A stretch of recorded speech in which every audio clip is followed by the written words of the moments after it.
These are the real domestic effects of the cut that are going to come as a result of the sequester that looks inevitable right now, that it's going to happen. First, 2,100 less food safety inspections are going to be conducted at domestic and foreign plants. 4,000 workers will be furloughed every day at the FAA, causing flight backups. 70,000 children are going to lose Head Start, and it's also going to jeopardize 14,000 teachers and other school employees. 125,000 families would be at sudden risk of homelessness because their rental assistance would end. Close to 375,000 seriously mentally ill adults and severely emotionally disturbed children are most likely going to lose their treatments. 600,000 women and children would lose nutrition aid from the Women, Infants, and Children program. 2,600 fewer criminal and civil cases will be handled by federal prosecutors because of staff reductions. 251,000 civilians employed by the Army could be furloughed for up to 22 days each year.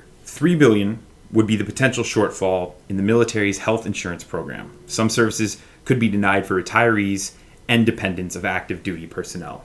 25 and 470 ships and aircraft respectively would forego maintenance, putting more service personnel at risk. And you see that the President's State of the Union has pretty much pointed out that an activist government, we've been talking about it today over and over again, is what he's going to implement. Smarter, more streamlined government, right? And so this just goes counter to the argument by the Republicans that, austerity is going to help the country. Well, we've been doing austerity essentially because the economy has been shrinking and the government hasn't been ramping up spending to help make up for the deficit. And so you always have Republicans saying, or conservatives or whatever, saying, oh, smaller government, we need to make cuts, we need to cut spending.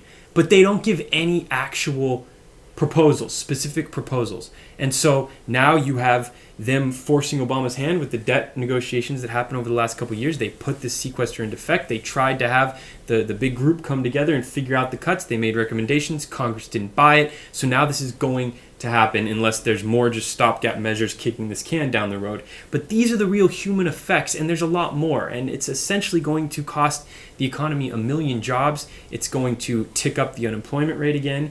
And it's really time for the Republican Party to really answer the American people and say, all right, you want all this austerity, you want to cut all these things, what are you down to cut? Because these cuts are going to happen, and they are going to hit everybody, regardless of your political affiliation.